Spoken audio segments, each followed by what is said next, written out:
Now I'll calculate the moments of inertia for two different kinds of beams. In the homework problem, you just have to derive a standard formula for calculating the moment of inertia. Most of the techniques that you'll need to know will be shown in this lecture. So what I'm going to do is look at the polar moment of inertia for an I-beam and compare it with a square block of the same cross-sectional area. And it's a standard result that the stiffness of the beam is proportional to the polar moment of inertia about its longitudinal axis. So the polar moment of inertia is a double integral over x squared plus y squared times, and we're using a beam, these are going to have the same length, so we can use the density per unit area, and then dx dy will be our variables of integration. This polar moment of inertia is also just the sum of the moment of inertia about the x and the y-axis. So all we want to do is compare the stiffness of the beam. We don't care about the density particularly, so we'll just set that equal to 1 so it sort of falls out of the problem, or rather becomes invisible. And here's what this I-beam looks like. It has this web in the middle of length T sub W, meaning web. There's a depth to it, where you'd have to subtract off this distance for the flanges. But here is, it has two flanges, and the dimensions of the flanges are given T sub F and B sub F. So we're going to use these to find our limits of integration.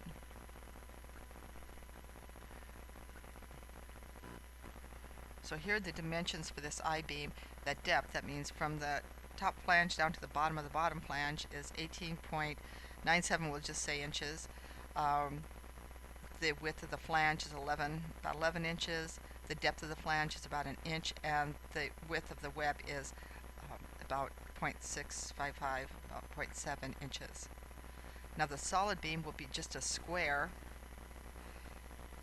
and it will have it'll be 5.92 on each side. So we're talking about a solid beam of the same cross-sectional area as this I-beam. So the face of it has the same cross-sectional area, and the depths of them are the same. Here's a cross-sectional area of both of them. So first I'll calculate the moment of inertia about the x-axis, and that's a double integral of y squared times the density per unit area dx by dy, but we set that equal to 1, so that's just out of the picture. So I only have to integrate y squared dy dx over the beam, and putting the center, putting 0, 0, putting the origin at the center of the beam, I get these limits, minus 2.96 to 2.96 and minus 2.96 to 2.96 for y, because this is a square beam. Now here's question that was posed in the homework problem. Why can you write this as 4 times just going from the origin out? And that's because of symmetry. Always make use of whatever symmetry you can, because the rule is the less you do, the fewer mistakes you're going to make. So try to limit what you do. Fewer calculations, fewer mistakes. Of course, if you don't make this symmetry correct, then everything's wrong. But why would you have a 4 out here instead of a 2? Well, if I cut the beam in half, then I only have to go from 0 in y up to 2.96. So that's where I would get a 2 from that. I'd multiply by 2 to account for that area down there. Now I can also cut it in x, and now I have another 2 to account for that area. So actually all I'm doing is a fourth of the problem. That's why I multiply by 4. So explain that somehow in the homework, and that's what I expect to see, that you can show that you can multiply by 4 and just go from the origin out to these upper limits. Because of the symmetry of this problem, the moment of inertia about the y-axis has the same value as that for the x-axis. Okay, so the total polar moment for the square block is 204.6. Now let's look at the I-beam. So this is a good exercise for going back and looking at the sketch. Always refer to your sketch. So I want to calculate the moment of inertia about the x-axis, so that will be the double integral of y squared times the density per unit area dx by dy. That's in general. I'm going to put that equal to 1, so I'm okay with that. Now, I've got three terms here. The first term is for that rectangular web. It's the web in the middle. Okay, that's what that first term is. The second term is the top flange, and the third term is the bottom flange.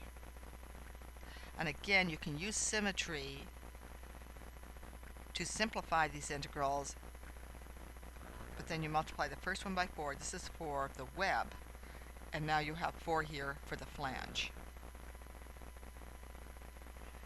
Note, this is not cut in half. Okay? So you have 2 flanges, and you cut them in half in x direction, but not in the y direction. So you can draw a picture and explain that in the homework. So here is the polar moment for the I-beam. I calculated the moment of inertia about the y-axis as 208.4, and we had a much larger number for the moment of inertia about the x-axis.